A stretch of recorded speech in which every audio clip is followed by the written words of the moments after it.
नमस्कार, रणसंग्राममध्ये आपलं स्वागत. मी डॉक्टर उदय निरगुडकर. देशाच्या राजकारणाची दिशा ठरवणाऱ्या उत्तर प्रदेशासह 5 राज्यांच्या विधानसभा निवडणुका पार पडल्या. येत्या शनिवारी म्हणजे 11 मार्चला या निवडणुकांचा निकाल लागणार आहे. मात्र त्याआधीच गुरुवारी संध्याकाळी एक्झिट पोलचे अंदाज जाहीर झाले. काय सांगतात हे अंदाज पाहूया एका ग्राफिक्सच्या माध्यमातून.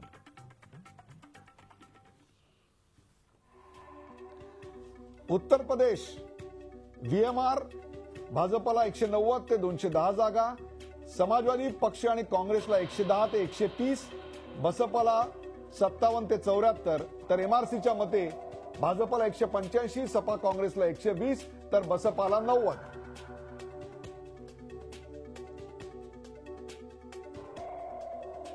एबीपी सीडीएसचा अंदाज भाजपला 164 ते 176, सपा काँग्रेसला 156 ते 169, बसपाला 60 ते 72. सी वोटर 155 ते 167, सपा काँग्रेस 135 ते 147 आणि बसपा 81 ते 93.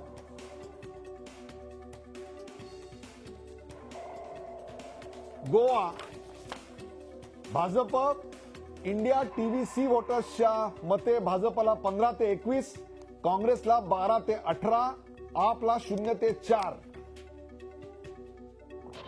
इंडिया टुडे एक्सिसच्या मते भाजपला 15, काँग्रेसला 10, आपला 7, इतर 8. पंजाब आज तक सिसेरो काँग्रेस 62 ते 71, आप 45 ते 51, 42 ते 51, अकाली भाजप 4 ते 7, इतर 2. इंडिया टीव्ही सी वोटर यांच्या मते काँग्रेसला 41 ते 49, आपला 59 ते 67, अकाली भाजपला 5 ते 13.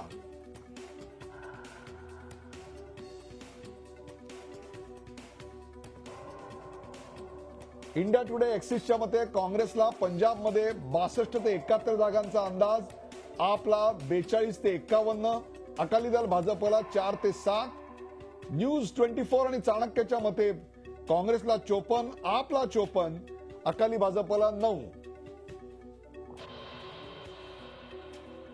उत्तराखंड 70 जागा, न्यूज 24 आणि चाणक्यच्या मते भाजपला 53, काँग्रेस 15, इतर 2.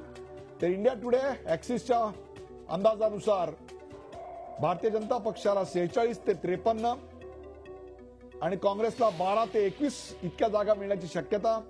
इंडिया टीव्ही सी वोटरच्या मते भारतीय जनता पक्षाला 29-25 आणि काँग्रेसला 29 ते 35 चा अंदाज. मणिपूर 60 जागा, त्यापैकी भारतीय जनता पक्षाला प्रथमच त्या ठिकाणी इंडिया टीव्ही सी वोटर 25 ते 31, काँग्रेस 17 ते 23 आणि इतर 9 ते 15.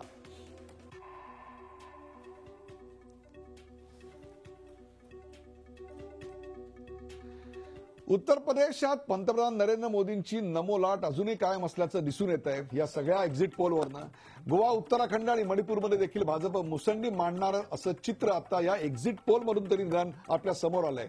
उत्तर प्रदेशाची गादी टिकवण्यासाठी समाजवादी पार्टीनं काँग्रेसला हातात हात घेतलाय, पण मुख्यमंत्री अखिलेश यादव आणि काँग्रेस उपाध्यक्ष राहुल गांधी या युवराजांपेक्षा पंतप्रधान नरेंद्र मोदी यांचा करिश्मा अजूनही कायम असल्याचं या एक्झिट पोलमधून स्पष्ट होत आहे. पंजाबमध्ये प्रस्थापित विरोधी लाट जोरात आहे.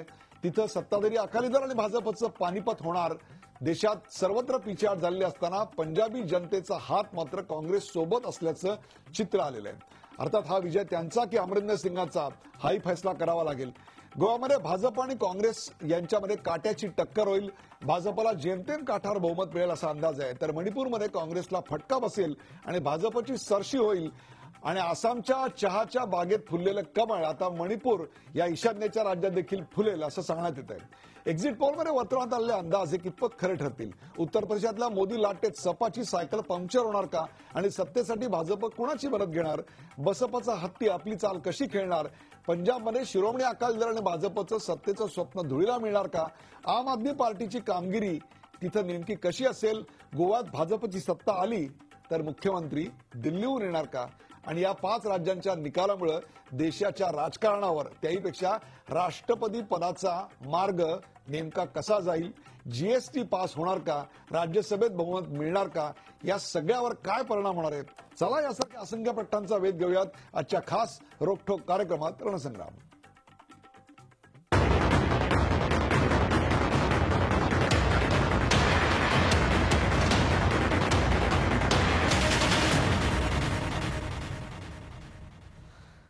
नमस्कार. या सगळ्याची चर्चा करण्यासाठी आपण आमंत्रित केलेले आपल्या सोबत आहेत ज्येष्ठ राजकीय विश्लेषक प्रकाश बाळ जोशी. आज स्टुडिओमध्ये माझ्याबरोबर प्रकाश बाळ जोशी, आपलं स्वागत. इंडियन एक्सप्रेसच्या वरिष्ठ संपादक शुभांगी खापरे या देखील आहेत. शुभांगी, आपलंही स्वागत. माझे सहकारी आणि डीएनएचे ज्येष्ठ पत्रकार शैलेंद्र परांजपे हे देखील स्टुडिओमध्ये. शैलेंद्रजी, आपलं स्वागत. आणि दिल्लीहून माझ्या सोबत आहेत विशेषतः उत्तर प्रदेशच्या राजकारणाचे अंतरंग जाणणारे अनिकेत काळे. या चौघांना घेऊन आपण या संपूर्ण एक्झिट पोल आणि त्यातल्या राज्यांच्या एकूणच राजकीय अंदाज जे वर्तवले त्याचं सत्यता जाणून घ्यायचा प्रयत्न करणार आहोत. सर्वात प्रथम आपण काही ग्राफिक्सच्या माध्यमातून समजावून घेऊया नेमकं उत्तर प्रदेशामध्ये 2007 साली चित्र काय होतं, 2012 साली काय होतं. आपण पाहताय हे जे चित्र आहे ते 2007 आणि 2012 भाजपला 51 वरून 47 जागांवर खाली जायला लागलं. तर सपा 97 वरून 224 वर गेली, काँग्रेस 22 वरून 28 वर, तर बसपा 206 वरून 80 वर घसरली. इतर 27 वरून 24 वर खाली आले. आपण आता याच्यानंतर एक्झिट पोल नंतर चित्र 2017चं काय असेल ते पहा. 190 ते 210 जागा भाजपला, म्हणजे भाजपला प्रचंड मोठ्या प्रमाणावर तिकडे फायदा होताना दिसतोय. भाजप 51 वरून 190 किंवा जर एमआरसीचा अंदाज खरा ठरला तर 185, काही झालं तरी त्यांना जवळपास 100 जागांचा फायदा या दोन्हीत होताना दिसतोय. तर सपा आणि काँग्रेसला दोन्ही मिळून जर दोघांची टोटल केली तर जवळपास 100 जागांचं त्यांना नुकसान होताना आपल्याला दिसतंय. आपण पुढचे एक्झिट पोल पाहूया. त्या एक्झिट पोलनुसार 164 ते 176 आणि 156 ते 169 हे भाजप आणि सपा काँग्रेससाठी, म्हणजे यातला जर सीडीएसएसचा अंदाज खरा ठरला तर भारतीय जनता पक्षाला जवळपास 90 जागा आणि सी वोटरचा अंदाज खरा ठरला तर साधारणतः तेवढ्याच जागांचा फायदा भाजपला आणि जवळपास 100हून अधिक जागांचा फटका सपा आणि काँग्रेसला. या चारही एक्झिट पोल पाहण्या अगोदर आपण टक्केवारी पाहूया. 2007, 2012 आणि 2017ला मतदानाची टक्केवारी काय होती बघा एका ग्राफिक्सच्या माध्यमातून.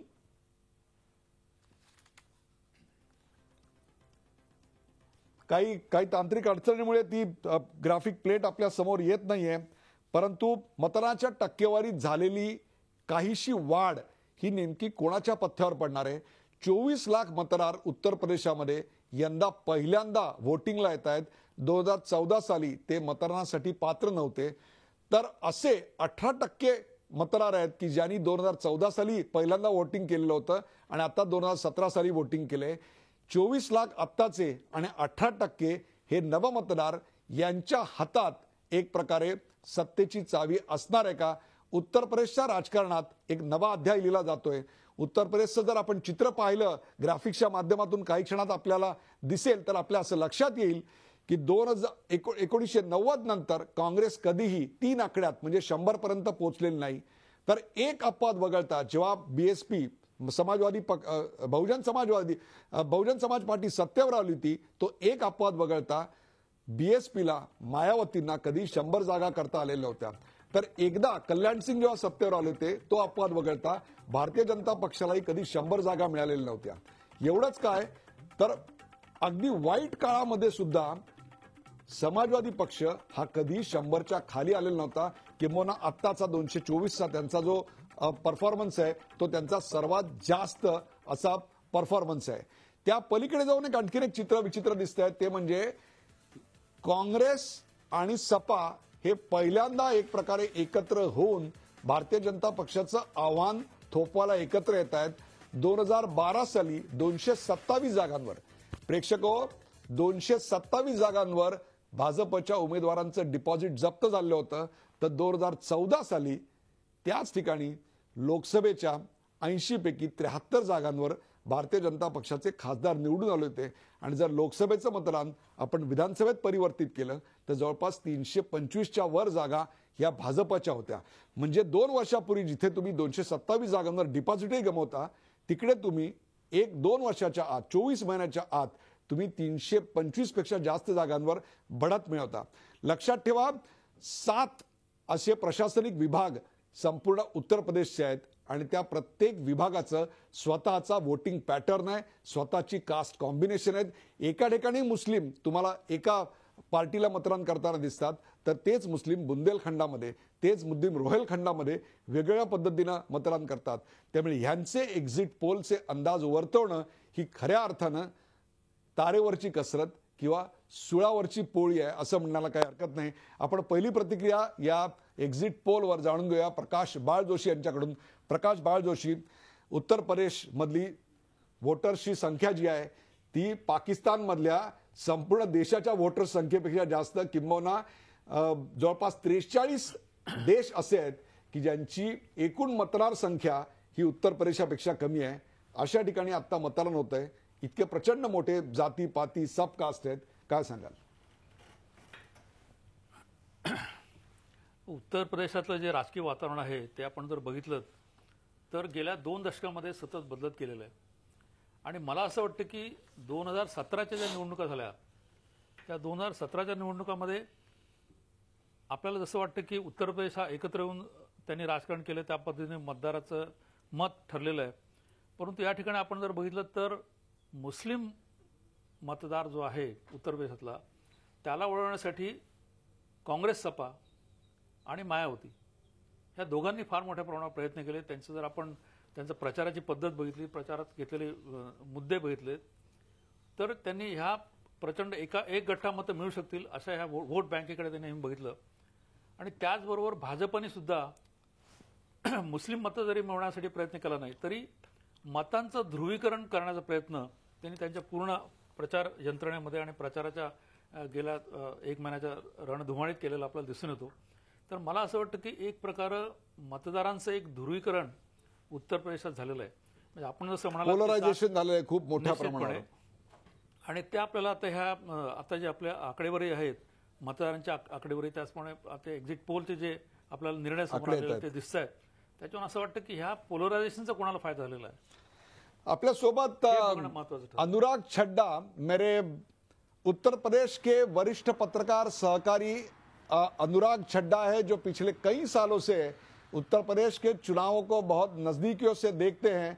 और किसी अगर जिस प्रदेश ने हमको 15 में से 8 प्रधानमंत्री दिए हो, उस प्रदेश की नस नस को जानने वाला अगर कोई है तो हमारे अनुराग जी है. अनुराग जी, 2% से वोटिंग बढ़ गया है इस बार. क्या ये 2% बहुत डिसाइडिंग फैक्टर रहेगा? क्या लगता है आपको अनुराग जी? जी बिल्कुल उदय सर, जिस तरीके से वोटर परसेंटेज यहाँ पर बढ़ा है उसके बाद जो बीजेपी को सत्ता की महक यहाँ पर आने लगी है और यही वजह है कि बीजेपी के जो तमाम नेता हैं बहुत ज्यादा उत्साहित हैं। अगर मैं बीजेपी के लिहाज से बात करूं तो बीजेपी ने जो कास्ट इक्वेशन की दीवारें हैं वो पूरी तरह से तोड़ दी है। यही वजह है कि जो तमाम तरह के जो चुनावी यूपी की बात करें तो यहाँ पर प्योरली कास्ट पॉलिटिक्स हुआ करती थी और जब बीजेपी चुनावी मैदान में आई तो बीजेपी अच्छी तरीके से जानती थी इस बात को कि अगर कास्ट पॉलिटिक्स के चक्कर में बीजेपी पड़ गई तो उत्तर प्रदेश की सत्ता तक वो नहीं पहुंच पाएगी। तो जब उत्तर प्रदेश के चुनाव की तैयारियां बीजेपी कर रही थी तो उन्होंने जो बीएसपी का वोट बैंक था, यानी कि जो दलित वोट बैंक था, दलित में भी तो जाटा वोट बैंक था, उसको उन्होंने माइनस कर लिया। इसके अलावा जो समाजवादी पार्टी का यादव वोट बैंक है उसको माइनस कर लिया, मुस्लिम वोट बैंक को माइनस कर लिया। उसके बाद इन 3 बड़े वोट बैंक को माइनस करके बीजेपी उत्तर प्रदेश के चुनाव में आगे बढ़ी। तो उसके बाद बीजेपी को लगता था कि ब्राह्मण ठाकुर को अगर उसने एक तरफा कर लिया, अपनी तरफ कर लिया, उसके बाद जो पिछड़ी जातियां हैं और इसके जो सैनी जाति हैं, कुर्मी जाति हैं, ये तमाम जातियों को उसने अपने साथ कर लिया, जिसकी वजह से बीजेपी आज सत्ता तक पहुंचने का ख्वाब देख रही है। इसके अलावा सबसे अहम बात यह रही कि उत्तर प्रदेश की सियासत में जो देश का सबसे बड़ा सियासी परिवार है, यानी कि समाजवादी पार्टी का परिवार, उसमें जिस तरीके से कलह हावी दिखाई दी और मुलायम सिंह का जो मैनेजमेंट चुनाव में रहता था वो मैनेजमेंट यहाँ पर बिल्कुल नहीं दिखाई दिया। उसके बाद बीजेपी को यहाँ से फायदा साफ तौर पर नजर आया। समाजवादी पार्टी में हमने देखा कि जो समाजवादी पार्टी के बड़े नेता थे वो आपस में एक दूसरे को हराने का काम करते रहे, इसका सीधा फायदा बीजेपी को मिला। और इसके अलावा समाजवादी पार्टी का और कांग्रेस का जो गठबंधन उत्तर प्रदेश में हुआ सर, उसके बाद जो मुस्लिम वोट बैंक था वो कहीं ना कहीं भ्रमित हो गया। जो मुस्लिम बीजेपी को हराने के लिए टैक्टिकल वोटिंग करता था, इस पूरे चुनाव में हमें पूरे उत्तर प्रदेश में कहीं भी टैक्टिकल वोटिंग नजर नहीं आई, जिसका फायदा सीधा सीधा बीजेपी को मिलता नजर आ रहा है। तो पश्चिमी यूपी में अगर हम पहले और दूसरे चुनाव की बात करें तो ये बात कही जा रही थी कि जिसका पश्चिम उसका पूरा उत्तर प्रदेश, तो इसलिए बीजेपी का पूरा फोकस पश्चिमी उत्तर प्रदेश की तरफ हो गया। लेकिन पश्चिमी यूपी में बीजेपी के लिए बहुत ज्यादा मुश्किल की घड़ी ये थी कि यहाँ पर जो जाट वोट बैंक था जो 2014 में बीजेपी को मिला था, उस जाट वोट बैंक बीजेपी का साथ नहीं दे रहा था। तो ऐसे में जो यहाँ पर गुर्जर वोट बैंक था वो बीजेपी के लिए पूरी तरह से सामने आया और जाट वोट बैंक जो माइनस हुआ था बीजेपी का की तरफ, उसकी उसने भरपाई कर दी। तो ये ऐसे कई समीकरण हैं जो बीजेपी को सबसे बड़ी पार्टी के रूप में रखने का काम कर रहे हैं। जी सर। अनुराग जी, मैं आपको सेंट्रल यूपी के बारे में, मध्य उत्तर प्रदेश के बारे में पूछना चाहूंगा, जहां से सबसे ज्यादा चुन के आते हैं, वो 98 सीट्स वहां पे है। वहां की जो प्रिडिक्शन की गई है, क्या आपको लगता है ये एरिया जो किसी जमाने में एसपी का एक स्ट्रांग गढ़ माना जाता था, क्या इसमें बीजेपी ने दरार डाल दी है? जी बिल्कुल सर, जिस तरीके से आप ईस्टर्न यूपी की बात कर रहे हैं, इसको उत्तर प्रदेश में यादव लैंड कहा जाता है। यहाँ पर समाजवादी पार्टी को सबसे ज्यादा सीटें मिली थी, लेकिन समाजवादी पार्टी के लिए दिक्कत की बात यहाँ पर यह रही कि जो बसपा का वोट बैंक था वो बीजेपी की तरफ शिफ्ट हो गया, क्योंकि यहाँ पर एंटी यादव पोलराइजेशन वोट हुआ। तो एंटी यादव जहां वोट हुआ वहां बीएसपी को तो नुकसान हुआ ही, साथ में जो भारतीय जनता पार्टी है उसको बहुत ज्यादा फायदा हुआ। तो इसलिए जो भाजपा के बड़े नेता हैं उनका जब फोर्थ फेज का चुनाव कंप्लीट हुआ तो जो ओम माथुर जो बीजेपी के यूपी प्रभारी हैं, उन्होंने कहा कि हमने यादवों का जो किला था और मुलायम सिंह यादव का किला है उसको पूरी तरह से तबाह कर दिया है।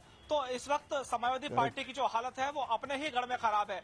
और एक बात ये भी है उदय सर की उत्तर प्रदेश के चुनाव में जो समाजवादी पार्टी इसलिए भी कमजोर हुई क्योंकि जब मुलायम सिंह यादव चुनाव प्रचार की कमान पूरी तरह से संभालते थे तो जो पार्टी का मैनेजमेंट था वो कई हाथों में होता था। शिवपाल सिंह यादव को बूथ की जिम्मेदारी सौंपी जाती थी, प्रोफेसर राम गोपाल को रणनीति बनाने की जिम्मेदारी सौंपी जाती थी, मुलायम सिंह यादव खुद चुनावी मैदान में आकर बड़ी बड़ी रैलियां करते थे। लेकिन इस पूरे चुनाव में मुलायम सिंह यादव अपने घरों में बैठे रहे, जो उनके कुछ चुनिंदा कैंडिडेट थे उनके लिए चुनाव प्रचार वो करने गए। तो ऐसे में अपने ही गढ़ में समाजवादी पार्टी पिछड़ती इसलिए नजर आई क्योंकि समाजवादी पार्टी का जो मैनेजमेंट था वो पूरी तरह से फेल रहा। जो बड़े बड़े लोग थे वो एक दूसरे को हराने के लिए काम करते रहे, तो जिसका सीधा फायदा भारतीय जनता पार्टी को यहाँ पर मिलता नजर आ रहा है। जी अनुराग जी, कुछ चंद सवाल लेके आपके पास फिर से आऊंगा। आपल्यासोबत अनिकेत काळे आहेत। अनिकेत काळे, शमशान विरुद्ध ग्रेव्हयार्ड अशी एक आणि दिवाळी विरुद्ध रमजान असा आपल्याकडे प्रचार झाल्यानंतर एक प्रकारचं हिंदू वोट पोलरायझेशन करण्यात आलं असा आरोप केला तो। हिंदू वोट पोलरायझेशन विरुद्ध उत्तर प्रदेशातलं जातीपातीचं राजकारण, यात काय वरचढ ठरताना दिसते आपल्याला? अनिकेत काळे, याच्यामध्ये सगळ्यात महत्त्वाचा जो मुद्दा आहे तो बीजेपीने ज्या पद्धतीने ही संपूर्ण इलेक्शन बीजेपीने कंटेस्ट केली उत्तर प्रदेश म्हणून, त्याच्यात थोडंसं मागे जातो मी। 2014 नंतर भारतीय जनता पार्टीने जिल्हा परिषदेच्या निवडणुका सुद्धा तिथे प्रथमच लढल्या आणि त्यामध्ये बीजेपीला 300 पेक्षा जास्त जिल्हा परिषदेत सत्ता मिळाली। आणि तेव्हापासून बीजेपीने जातीपातीचं राजकारण करण्यापेक्षा एक सोशल इंजिनिअरिंग करून 45% पेक्षा जो जास्त ओबीसी समाज आहे, ज्याच्यामध्ये 9% यादव सुद्धा येतात, तर त्या 9% यादव समाजाला वजा करून 45% ओबीसी समाज, सवर्णांमध्ये ब्राह्मण आणि राजपूत ठाकूर या लोकांना सोबत घेऊन सत्ता कशी बनवता येईल याचं पक्क सूत्र बीजेपीने आपल्या हाताशी बांधलं होतं। त्यामुळे या इलेक्शनमध्ये बीजेपी वोट पोलरायझेशन करून जिंकली असं म्हणता येणार नाही। इनफॅक्ट बीजेपीने ट्रिपल तलाकचा मुद्दा आणून काही प्रोग्रेसिव्ह मुस्लिम वोटर सुद्धा बीजेपीकडे अट्रॅक्ट करण्याचा प्रयत्न भारतीय जनता पार्टीने या निवडणुकीच्या दरम्यान केला आणि त्यामुळे आता जे सगळे ट्रेंड येत आहेत, हे ट्रेंड जे बीजेपीच्या फेवरमध्ये जात आहेत, त्याच्या मागचं प्रमुख कारण म्हणजे की बीजेपीने जे एक विकासाचं स्वप्न यूपीला दाखवलेलं आहे, कदाचित त्याला यूपीच्या जनतेने साथ घातली आहे।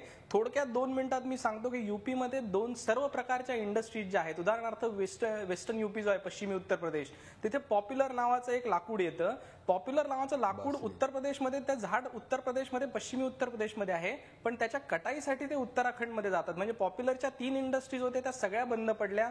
त्यानंतर बुंदेलखंडमध्ये जर आपण आलो तर सज्जर पत्थर नावाचा एक साधा दगड आहे ज्याच्यावरती कुराणांच्या वर्सेस लिहून त्या एक शो पीस म्हणून नंतर काही जनतेला विकल्या जातात मक्का मदिनेमध्ये, त्याच्यावर प्रोसेस करणारी इंडस्ट्री सुद्धा बंद पडली. असे जे परंपरागत उद्योग आहेत ते मागच्या 3-4 वर्षापासून बंद पडत असल्यामुळे जे एक सरकार विरुद्धचं जे अँटी इन्कम्बन्सी आणि नैराश्य होतं ते कुठेतरी लोकांनी मोदींच्या एका विकासाच्या स्वप्नामध्ये बघून बीजेपीच्या बाजूने जाण्याचा एक निर्णय घेतल्याचं एकूण या ट्रेंड्सवरून आता लक्षात येते.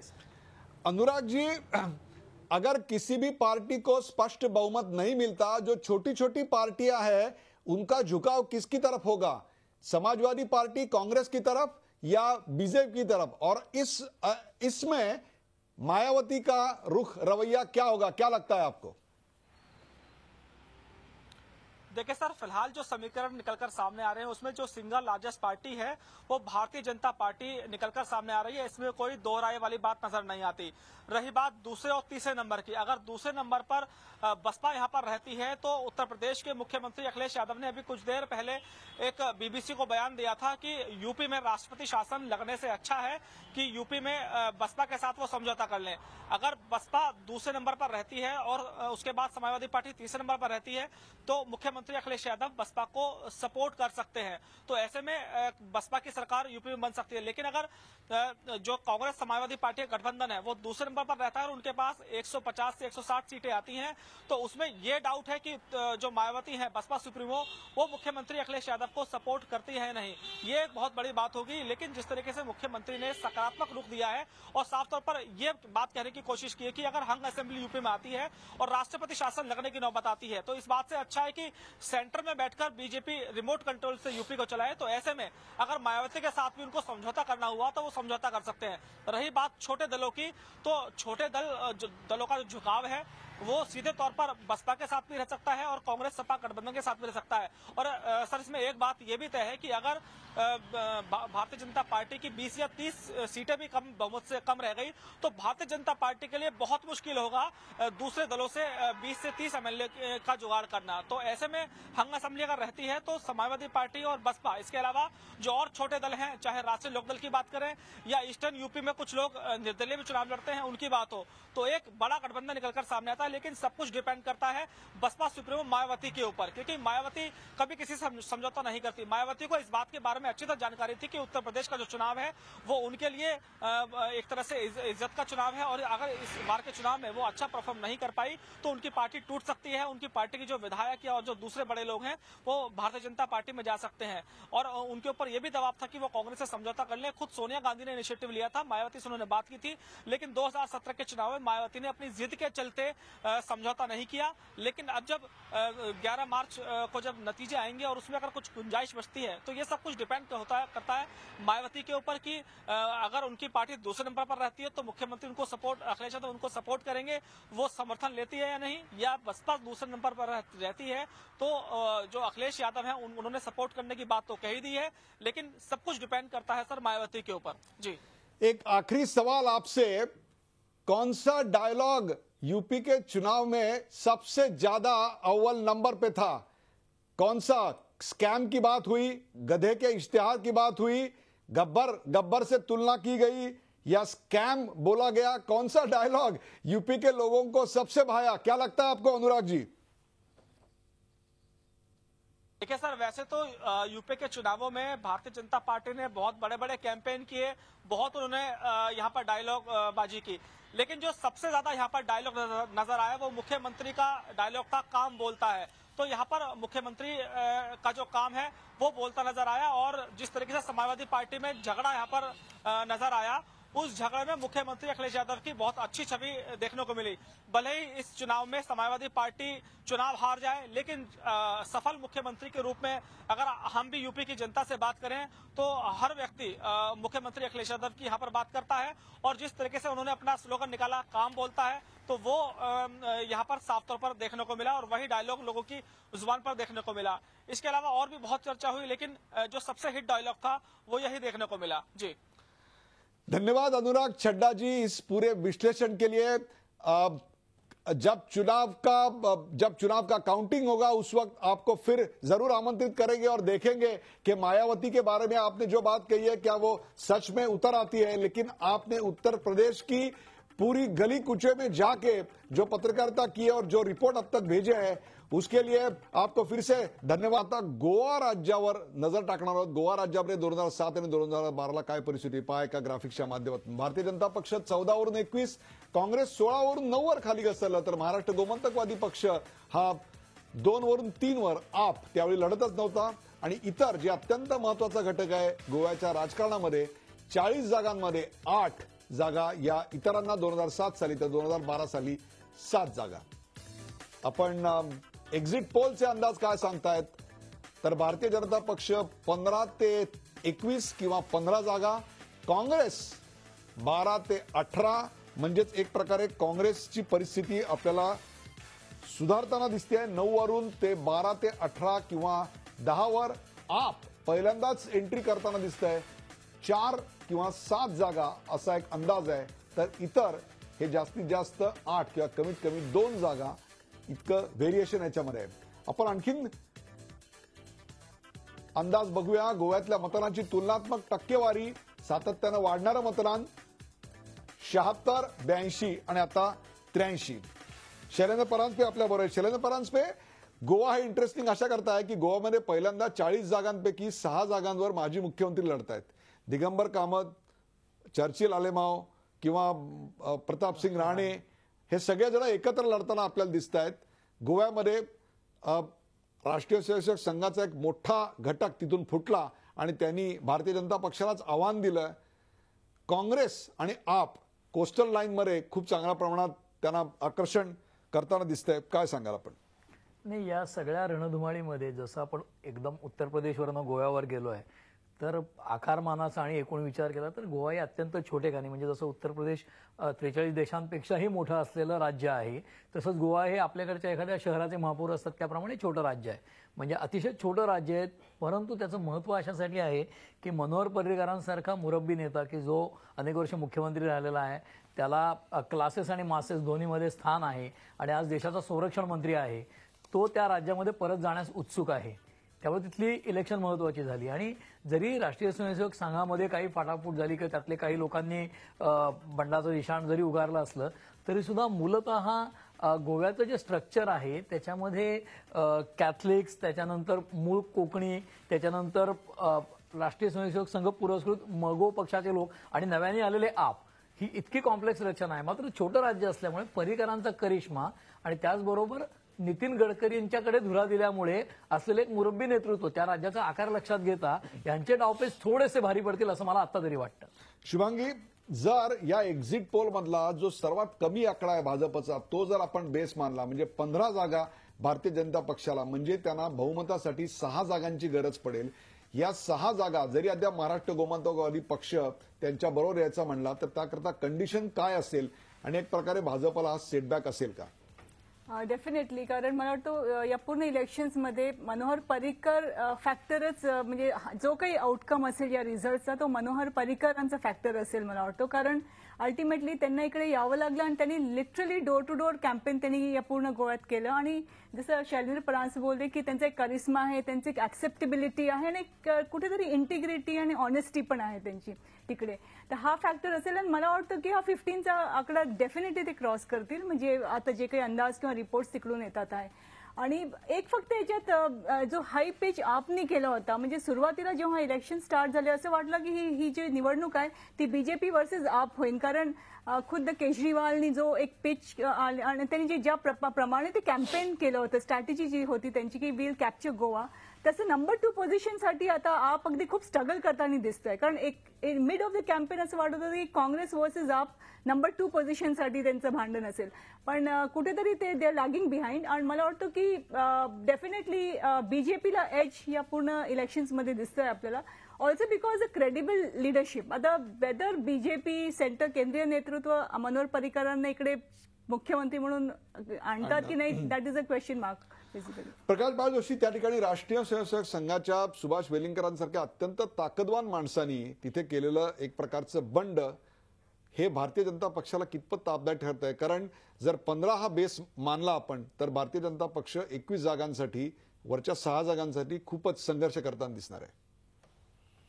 हो, मला असं वाटतं की हा अतिशय महत्त्वाचा मुद्दा आहे आणि त्याची दखल भाजपनं सुरुवातीपासूनच घेतलेली आहे. कारण हा केवळ जरी तो, कारण प्रत्यक्ष निवडणुकीचं कामकाज जे आहे ते RSSचे कार्यकर्ते भाजपसाठी करत असतात आणि एक मोठा गट जर वेगळा झाला तर त्याचा निश्चितपणे भाजपवर परिणाम होईल याची जाणीव असल्यामुळेच त्यांनी नितीन गडकरी सारख्या भाजपच्या राष्ट्रीय अध्यक्षांना गोव्यासारख्या छोट्या ठिकाणी पाठवून पूर्ण त्यातला प्रचार आणि यंत्रणा उभी करण्याचं काम त्यांच्याकडे दिलं होतं.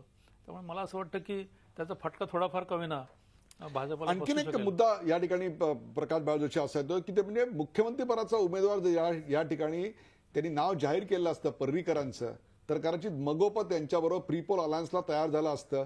परंतु मग सुभाष वेलिंगकरांचा राग कसा शांत करायचा हा सगळा एक तिढा होता. मुख्यमंत्री पदाचा उमेदवार जर स्ट्रॉंग दिला असता तर याचा फायदा भाजपला झाला असता. आणखीन नाही, निश्चित झाला असतं. आणि जरी त्यांनी नाव जरी दिलं नाही, म्हणजे त्यांनी ठरवलं जरी नाही उमेदवार, तरी देखील प्रचार यंत्रणा अशा प्रकारे राबवली की समजा भाजपचं सरकार जर गोव्यात येण्याची शक्यता निर्माण झाली तर संरक्षण मंत्री असलेले गोव्यातच परत येऊ शकतात. कारण त्यांनी स्वतःही सांगितले की मला गोव्यामध्ये फिश करी खाण्याची इच्छा आहे. म्हणजे एक प्रकारे त्यांनी आपली जे महत्वाकांक्षा आहे की त्यांना परत येण्याची जी घाई आहे ती त्यांनी बोलून दाखवलेली आहे. त्यामुळं तिथला मतदार जो आहे त्यांना, त्या मतदारालाही माहिती आहे की आपण जर भाजपला निवडून दिलं तर पर्रीकर परत येऊ शकतात. 11 मार्चच्या संध्याकाळी मनोहर पर्रीकर गोव्यामध्ये फिश करी खातात का हे आपल्याला दिसेल. आपण एक पुढचं राज्य बघणार आहोत. त्या राज्याची 2007 आणि 2012ची स्थिती काय होती ती पहा एका ग्राफिक्सच्या माध्यमातून. अत्यंत महत्वाचं असं पंजाब हे राज्य, या पंजाबमध्ये भारतीय जनता पक्ष 19 वरून 12 वर खाली घसरला. काँग्रेस 44 वरून 46, एकूण 117 जागा. आप त्यावेळी निवडणूक लढवतच नव्हता त्यामुळे त्याचा प्रश्नच नव्हता. परंतु लोकसभेला आपला 4 जागा मिळालेल्या होत्या, भाजपला 2 आणि काँग्रेसला 3 जागा मिळालेल्या होत्या. हे चित्र आपण पाहताय 2007-2012चं. आता एक्झिट पोलचे अंदाज काय आहेत बघा. पंजाबचे, पंजाबमध्ये 117 जागांचे एक्झिट पोलचे अंदाज. काँग्रेस हे आपल्याला प्रचंड मोठ्या प्रमाणात वाढताना दिसतंय. 46 काँग्रेस 2012 साली होतं ते 62 ते 71, सॉरी माफ करा, 62 ते 71 आणि 41 ते 49 असा अंदाज. तर अकाली आणि भाजपला मागच्या वेळी 12 जागा होत्या आणि अकालीला 56 जागा होत्या. त्या दोघांना मिळून जास्तीत जास्त 13 जागांचा अंदाज आणि कमीत कमी 4 जागांचा अंदाज. आणखी 2 एक्झिट पोल आपण पाहूया. त्या एक्झिट पोल मधलं चित्र भाजप आणि शिरोमणी अकाली दल आणि काँग्रेससाठी काय आहे. साधारणतः तेवढ्याच जागा आपल्याला दिसत आहेत. काँग्रेस आहे तेवढं 56-54 या रेंजमध्ये एक पहिला अंदाज आहे. तर दुसरा त्यामध्ये साधारणतः 20 जागा वाढतील. जर तेवढ्या जागा वाढल्या तर निश्चितपणे काँग्रेस स्वतःच्या ताकदीवर सत्ता तिकडं फॉर्म करताना दिसणार आहे.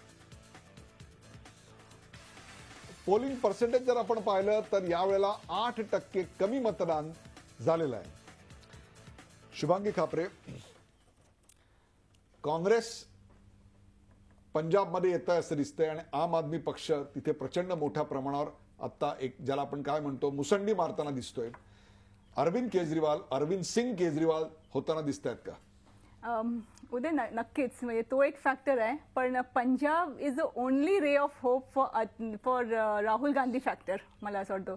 म्हणजे जर काँग्रेस जो आता राहुल गांधींना प्रेसिडेंट म्हणून पुढे पक्षाचं करणार आहे तर या पूर्ण निवडणुकीत, कारण युपीमध्ये ही स्पिगी रायडिंग ऑन अखिलेश, त्यामुळे तिकडे ऍसेट लायबिलिटी. तसं पाहिलं तर भारतीय जनता पक्षाला या निवडणुकीत पंजाबमध्ये गमवण्यासारखं काहीच नाहीये. कारण जर पराभव झाला तर त्याचं सगळं अपयश शिरोमणी अकाली दलाच्या माथी मारता येईल आणि काँग्रेसला याच्यात मिळवण्यासारखं काहीच नाहीये. याचं कारण जर विजय झाला तर तो कॅप्टन अमरिंदर सिंग यांच्या नावावर जाणार. जरी असला तरी एक कुठेतरी एक रे ऑफ होप जसं म्हणतो किंवा silver lining in the black clouds वगैरे जर आपण ते थोडं पोएटिक जर इलेक्शनचं विश्लेषण केलं तर एक कुठेतरी AICC मध्ये हीच चर्चा सुरू आहे की पंजाब कसे करून आलंच पाहिजे, तोच एक सोलेस किंवा सेव्हिंग ग्रेस किंवा राहुल गांधीसाठी अदरवाईज दाखवायला काय आहे त्यांना. म्हणजे एक राहुल गांधी द सेंट्रलचे लीडर आहे, AICC चे व्हाईस प्रेसिडेंट आहे, एवढं मोठं स्टेक आहे आणि एकही स्टेट जर तुम्ही तुमच्या म्हणजे जरी क्रेडिट कॅप्टन अमरिंदर सिंगला गेला तरी पण कुठेतरी एक त्यांच्या किटीमध्ये एक स्टेट राहुल गांधीच्या क्रेडिट होईल असं मला शरद परांजपे, आपसाठी ही निवडणूक अत्यंत महत्वाची आहे पंजाबची. याचं कारण 67 जागा 70 पैकी त्यांनी दिल्लीतल्या 2015 साली जिंकल्या आणि त्याच्यानंतर आमचं राष्ट्रीय स्वप्न आहे त्यांनी पुन्हा एकदा सांगितलं. जेव्हा लोकसभेमध्ये 400 ठिकाणी त्यांनी उमेदवार उभे केले आणि बहुसंख्य ठिकाणी त्यांचं डिपॉझिट गेलं होतं, परंतु 2014च्या लोकसभा निवडणुकीत त्यांना 4 जागा या पंजाबमधून आणल्या होत्या. आता सवाल असा आहे की त्यांचं जे नॅशनल फुटप्रिंट आहे, नॅशनल स्वप्न जे आहे, त्यातलं पहिलं पाऊल दिल्लीच्या बाहेर पंजाबमध्ये पडताना दिसतंय. हे आपसाठी कितपत महत्वाचं आहे? आपसाठी महत्वाचं आहे. त्याचं कारण असं की दिल्लीच्या बाहेर गोव्यामध्ये फुटप्रिंट पडतच आहे ना. फक्त गोवा हे राज्यच मी म्हटलं तसं अत्यंत छोटं आहे आणि गोव्यामध्ये काही उलथापालथ झाली तरी जशी पर्रिकरांसाठी महत्वाची आहे तशी ती केजरीवालांसाठी होत नाही. त्याचं कारण गोव्याची रिपरकशन राष्ट्रीय राजकारणावर त्या प्रमाणात पडताना दिसत नाहीत. त्याच्या उलट पंजाबमध्ये जर काही झालं तर त्याची दिल्लीत इमिजिएट चर्चा होणार आहे, कारण पंजाबमधल्या पाण्याचा दिल्लीशी संबंध आहे, पंजाबमधल्या हवेचा संबंध आहे, तितका गोव्याचा नाही. आणि दुसरा महत्त्वाचा मुद्दा म्हणजे जसं अकाली दल आणि भाजपची जी युती आहे तिथे तुम्ही मगाशी म्हणालात तसं भाजपला गमावण्यासारखं काही नाही असं नाही आहे. भाजप जे काही गमावणार आहे राष्ट्रीय पातळीवर कमावताना ते पंजाबमध्येच गमावणार आहे आणि ते अकाली दलामुळेच गमावणार आहे. म्हणजे असंघाशी संघ आणि प्राणाशी गाठ अशी भाजपची परिस्थिती होईल. आणि राहुल गांधींसाठी मात्र शुभांगी म्हणाला तसं सिल्वर लाईनिंग नक्कीच असणार आहे. आणि काँग्रेसची परंपरा आहे की अपयश पार्टी ऑर्गनायझेशनमुळे आणि यश राहुलजींमुळे, अर्थात अमरिंदर सिंग हाच महत्वाचा फॅक्टर काँग्रेससाठी असणार आहे. पंजाब ही अतिशय वेगळ्या प्रकारची निवडणूक आहे. याचं कारण 2012 साली अकाली दलाला तिकडे 34% जागा मिळाल्या आणि 34% मतं मिळाली आणि काँग्रेसला 40% मतं मिळाली, परंतु काँग्रेसला जागा मात्र कमी मिळाल्या. 6% मतं कमी मिळूनही ज्याला आपण लक फॅक्टर म्हणतो 2%पेक्षा कमी मार्जिननी 20 जागा अकाली दलाने जिंकल्या. असा चमत्कार यावेळी दिसेल असं वाटतंय? नाही, यावेळेस मला असं वाटतं की अकाली दलाला अवघड जाईल, कारण तर अँटी इन्कम्पन्सी फॅक्टर मोठा आहे. आणि दुसरं असं आहे की उडता पंजाब म्हणजे पंजाबमधला जो महत्वाचा प्रश्न आहे ड्रग्स आणि ते ड्रग्सचा जो मेनस आहे त्याच्यात सर्वच समाजातला सर्व थराचा त्याच्यात परिणाम झालेला आहे. तरुण पिढी पूर्ण वाया गेलेली आहे आणि मुख्य म्हणजे मला जास्त भीती अशी वाटते की ते बॉर्डर स्टेट आहे, तिथून अनेक मोठ्या प्रमाणावर इन्फिल्ट्रेशन सुद्धा होतं. तिथं खलिस्तानी सुद्धा मुवमेंट जे आहे त्याला सुद्धा सपोर्ट देण्याचा भारतीय म्हणजे अक्रॉस द बॉर्डर प्रयत्न होतोय. त्यामुळे ह्या निवडणुकीकडे फक्त भाजप काँग्रेसवर असताना फक्त ही निवडणूक त्या दृष्टीने सुद्धा महत्त्वाची की तिथं राजकीय स्थिरता असली पाहिजे, तरच तिथलं लोकल ॲडमिनिस्ट्रेशन चांगलं चालू शकेल आणि हे महत्त्वाचे प्रश्न मिटू शकतील. परंतु अकाली दलाला मात्र यावेळेस अँटी इन्कम्पन्सी फॅक्टरचा मोठा फटका बसेल असं दिसतंय. प्रेक्षकांनो, मी तुम्हाला 3 राज्यांच्या निवडणुकांचे अंदाज दाखवले. त्यातलं शेवटचं राज्य खरं तर दाखवायचं होतं, परंतु वेळेच्या अभावी ते कितपत शक्य होत आहे. परंतु मी थोडक्यात तुम्हाला 2012 आणि 2017ची उत्तराखंडची परिस्थिती काय होती बघा. ग्राफिक्सच्या माध्यमातून क्षणभरात आपल्याला दाखवता येते का. 200 खरं तर 3 जागा कमी झाल्या, काँग्रेस 9 जागा त्यांच्या वाढल्या, बसपा 8 वरून 3 वर खाली गेला उत्तराखंडमध्ये आणि काँग्रेसचं सरकार आलं. परंतु काँग्रेसच्या मुख्यमंत्र्यांवरच तिकडे सीबीआयची इन्क्वायरी आता चालू आहे आणि त्याचा एक प्रचंड मोठा फटका तिकडे उत्तराखंडमध्ये काँग्रेसला बसायची शक्यता आहे. एक्झिट पोलचे उत्तराखंडचे अंदाज काय आहेत ते बघूया. उत्तराखंडचे एक्झिट पोलचे अंदाज हे संपूर्णपणे भाजपच्या बाजूनी आहेत आणि काँग्रेस तिकडे खाली जाताना दिसतंय. काँग्रेस कमीत कमी 15 आणि जास्तीत जास्त 35, तर भाजप कमीत कमी 30 किंवा जास्तीत जास्त 53 इतक्या प्रचंड मोठ्या प्रमाणावर आपल्याला भारतीय जनता पक्षाला तिकडे मतदान. एक प्रकारे ओल्ड गार्ड बीसी खंडुरी तिकडे पुन्हा एकदा चमत्कार आपला दाखवताना दिसत आहे. 2% वाढलेलं मतदान हे देखील भारतीय जनता पक्षाच्या पथ्यावर पडताना दिसतंय. प्रेक्षको, 4 राज्यांचे एकूण कल मी आपल्याला दाखवले. त्यातल्या 4थ्या राज्याची फार आपण चर्चा करू शकलो नाही, परंतु 3 राज्यांची विस्तृत अशी चर्चा केली.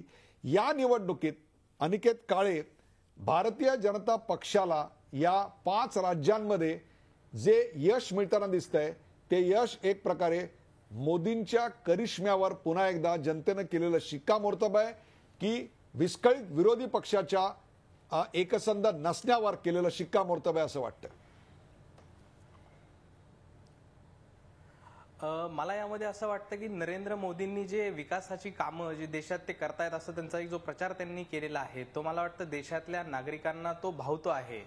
आणि मला याच्यात एक निरीक्षण नमूद करावं असं वाटतं, जर उत्तर प्रदेश आणि गोवा या दोन ठिकाणी जर भारतीय जनता पार्टीचं सरकार आलं तर या राजकारणामध्ये मुस्लिम मतांचं जे एक महत्व आहे, म्हणजे मुस्लिम 95 कॉन्स्टिट्युएन्सी उत्तर प्रदेशमध्ये डॉमिनेट करतात, तर ते मतांचं जे टक्केवारी आहे, हा जो एक समज आहे की मुस्लिम डिसाइडिंग फॅक्टर आहे आणि गोव्यामध्ये ख्रिश्चन डिसाइडिंग फॅक्टर आहे, तर हा मोठा फॅक्टर मोदीजी हा कट करून सबका साथ सबका विकास हे सगळ्यांनी त्यांचं धोरण स्वीकारलंय, यांच्या तत्वावरती मला वाटतं जास्त शिक्कामोर्तब होईल असं मला वाटतंय. शैलेंद्र, एक प्रकारे संपूर्ण बहुमत भाजपला उत्तर प्रदेशामध्ये मिळताना दिसत नाहीये, परंतु ते सिंगल लार्जेस्ट पार्टी असू शकतात. शेवटी 2019च्या निवडणुका या 2 वर्षावर येणार आहेत. आत्ता जरी तुम्हाला उत्तर प्रदेशामध्ये बहुमत मिळालं असलं तरी 2 वर्षात तुम्ही काही चमत्कार दाखवू शकत नाही, परंतु 2 वर्षात प्रस्थापितांच्या विरोधातलं मत तुमच्या विरुद्ध येऊ शकतं आणि या 80 जागांमध्ये जर फटका बसला तर 2019 साली स्वबळावर सत्ता स्थापन करायचं भाजपचं स्वप्न विरू शकतं. म्हणजेच एक प्रकारे भाजपला सुद्धा इथे सत्ता स्थापनेपेक्षा 125 ते 150 जागा मिळाल्यानंतर राष्ट्रपतीपदाचा मार्ग आणि राज्यसभेतलं बहुमत हे सिद्ध झालं की उत्तर प्रदेशमधला भाजपचा राजकीय इंटरेस्ट संपला असं म्हणता येईल? नाही, बिलकुल नाही असं म्हणता येणार. त्याचं कारण असं की उत्तर प्रदेश लढताना फक्त राज्यसभेत बहुमत व्हावं किंवा बिलं पास व्हावीत हा माफक उद्देश बिलकुल नाही. आणि दुसरी महत्त्वाची गोष्ट म्हणजे मोदींनी जी विधानं केली आहेत की कब्रिस्तान में होगा तो शमशान में भी बिजली चाहिए किंवा रमजानसाठी असेल तर होळीला पण पाहिजे, ही सगळी विधानं जाणून बुजून पोलरायझेशन करण्यासाठी केलेली आहेत. आणि जसं अनिकेत म्हणाले तसं मुस्लिम वोट बँक किंवा टॅक्टिकल वोटिंग जे आहे ते तोडण्यासाठीचीच विधानं आहेत. दुसरा महत्त्वाचा मुद्दा म्हणजे लोकसभेची पुढची जी निवडणूक असेल त्यावेळेला मोदी असेल किंवा एकूण RSSची प्रचार यंत्रणा सगळी जी काय आहे थिंक टँक त्यांना हे माहीत आहे की उत्तर प्रदेशमध्ये मॅक्झिमा किंवा कमाल यश मिळालेलं आहे. 80तल्या 73 जागा जिंकलोय लोकसभेच्या, याच्यापेक्षा जास्त जिंकणं आता शक्य नाही, त्या कमीच होणार आहेत. मात्र आत्ता उत्तर प्रदेशची निवडणूक ही फक्त बिलं पास करण्यासाठी नाही, तर उत्तर प्रदेशवर सत्ता स्थापनेसाठी पण त्यांना जिंकायची आहे. आणि मला असं वाटतं की आपले एक्झिट पोल आहेत आणि उत्तर प्रदेश हा खूप कॉम्प्लेक्स आहे, इतक्या सहज जमत नाही. आणि मी आठवण करून देतो मुद्दाम प्रेक्षकांना आणि आपल्यालाही की 2007च्या निवडणुकीला मायावती सिंगल लार्जेस्ट पार्टी येतील हे सगळ्यांनी अंदाज वर्तवले होते. भले मोठे सगळे पत्रकार, सगळी चॅनेल्स, मी दिल्लीत होतो त्यावेळेला, 160 पेक्षा जास्त जागा त्यांना कोणी दिल्या नव्हत्या आणि त्यावेळेला त्यांनी 208 जागा जिंकल्या होत्या. आणि आत्ताही मला कदाचित भाजपच्या बाबतीत असं होईल की काय असं वाटतंय. या कलांवरून काय वाटतंय, भारतीय जनता पक्षाला काय संदेश आहे, समाजवादी पक्षाला शुभांगी काय संदेश आहे आणि काँग्रेसला देखील काय संदेश आहे या 5 राज्यांच्या निवडणूक कलावरून? मला वाटतं 2 फॅक्टर्स इकडे आलाय की एक प्राईम मिनिस्टरनी जो एक प्राईम मिनिस्टर फॅक्टर जो आहे की नरेंद्र मोदी फॅक्टर जो आहे, मला वाटतं सगळे जर युनिफॉर्म जर इलेक्शन्स बघितले आपण आता जे महाराष्ट्रामध्ये झालं तर त्याच्यात एक कुठेतरी एक डायनॅमिक्स पॉलिटिक्सचा म्हणजे इव्हन कास्ट रियालिटी किती असलं तरी डिसमॅन्टलिंग ऑफ कास्ट बॅरियर्स हा एक प्रोसेस सुरू झाला आहे. म्हणजे ऑफकोर्स कास्ट हा रियालिटी राहणारच आहे नेक्स्ट 10-15 वर्षात, पण कुठेतरी एक वोटिंग सायकोलॉजी ऑफ वोटिंग जो आहे त्याच्यात मला वाटतं Narendra Modi factor development and dismantling of caste हे बीजेपीने खूप क्लेवरली एक स्ट्रॅटेजी म्हणा, श्रूड पॉलिटिक्स म्हणा किंवा इंटिग्रेशन ऑफ व्हेरियस कास्ट आणि सबकास्ट कॉम्पोजिशन असेल तर हा एक नवीन पॉलिटिकल डायनॅमिझम जो चेंज होतो आहे म्हणजे हिंदी हार्टलँडमध्ये जे त्यांनी सुरू केलं त्या अनुषंगाने उत्तर प्रदेशची इलेक्शन जी आहे ती that will be a very crucial factor.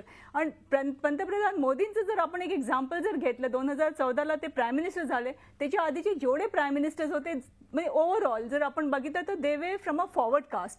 तर Narendra Modi himself as a OBC face जो म्हणजे व्हेरी डिफिकल्ट त्यावेळेस टू ॲक्च्युली डायजेस्ट किंवा ते कन्व्हेन्शनलच्या बियॉन्ड जाऊन त्यांनी बीजेपीने दिला, तर this will be the beginning of a breaking of the caste factors असं मला वाटतं. Just in case Bharatiya Janata पक्षाला अपेक्षित असं यश मिळालं नाही तर भारतीय जनता पक्ष आणि नरेंद्र मोदी यांची पुढची वाटचाल कशी असेल? जर मिळालं नाही तरी देखील आता हे जे आपले जे सर्वे झाले त्याच्यावर एक गोष्ट निश्चित आहे की Bhajap will emerge as a single largest party. म्हणजे त्यांना सरकार स्थापण्याचे इतपत यश मिळेल की नाही सांगता येत नाही. परंतु अशा वेळेस राज्यपालांची भूमिका म्हणजे उत्तर प्रदेशचे राज्यपाल राम नाईक यांची भूमिका फार महत्त्वाची राहील. आणि मला असं वाटतं की भाजपचं पुढचं म्हणजे आता ही रंगीत तालीम आहे. 2019 जे सार्वत्रिक निवडणुका होतील त्यासाठी भाजपला उत्तर प्रदेशावर राज्य करणं हे अतिशय महत्त्वाचं आणि एक फार मोठं की फॅक्टर ज्याला म्हणता येईल असं आहे. त्यामुळे मला असं वाटतं की ते सर्व प्रकार आणि सर्व प्रयत्न करतील की आपलं सरकार उत्तर प्रदेशात यावं म्हणून. प्रेक्षकावर रणसंग्राममध्ये 5 राज्यातल्या निवडणुकांचे एक्झिट पोल आपण पाहिलेत. उत्तर प्रदेशमध्ये भाजपची सरशी होणार असल्याचा अंदाज सर्वांनीच व्यक्त केला आहे. पण हे नेमकं का घडणार आहे याचं तपशीलवार विश्लेषण आमचे स्थानिक प्रतिनिधी अनुराग चड्डा यांनी आपल्यासमोर केलं. सपमधला कलह, मुलायमसिंग यादव यांचा निवडणुकीत नसलेला सहभाग, बिगर मुस्लिम मतांचं ध्रुवीकरण आणि अन्य जातींचं सोशल इंजिनिअरिंग याचा फायदा भाजपला होत असल्याचं निरीक्षण अनिकेत काळे आणि प्रकाश जोशी यांनी देखील सांगितलं. उत्तर प्रदेशात भाजप किंवा सप काँग्रेसला स्पष्ट बहुमत मिळालं नाही तर बसपच्या मायावतींची भूमिका निर्णायक ठरणार आहे. त्या कुणाच्या पारड्यात आपलं वजन टाकतात यावर पुढची सगळी समीकरणं अवलंबून असणार आहेत. राष्ट्रपती राजवटीऐवजी बसपाशी हातमिळवणी करणं योग्य ठरेल असे संकेत अखिलेश यादव यांनी आतापासूनच दिलेत. गोव्यात पुन्हा भाजपचं सरकार आलं तर मनोहर पर्रीकर पुन्हा मुख्यमंत्री होऊ शकतात असं निरीक्षण शैलेंद्र परांजपे आणि प्रकाश जोशी यांनी केलं. तर पंजाबमध्ये काँग्रेस पुन्हा एकदा मुसंडी मारणार असल्याचं चित्र एक्झिट पोलमधून समोर आलंय. काँग्रेस उपाध्यक्ष राहुल गांधी यांच्यासाठी हा आशेचा किरण ठरणार आहे असं मत शुभांगी खापरे यांनी व्यक्त केलं. 5 राज्यातल्या निवडणुकांचे निकाल हे पंतप्रधान नरेंद्र मोदींच्या सरकारच्या कामगिरीवर एक प्रकारे पोचपावती असेल असा मुद्दा देखील चर्चेत आला. प्रेक्षको, ये तो एक झाकी है, ऍक्च्युअल रिझल्ट अभी बाकी है. 11 तारखेला काय निकाल लागेल याची केवळ झलक आपल्याला आज पाहायला मिळाली. पण प्रत्यक्षात काय घडतंय ते देखील आम्ही तुम्हाला दाखवणार आहोत. त्यासाठी पाहत राहा झी 24 तास, कारण निवडणुका म्हणजेच झी 24 तास. पुढे जाऊ नका, पाहत राहा झी 24 तास. झी 24 तास रहा एक पाऊल पुढे.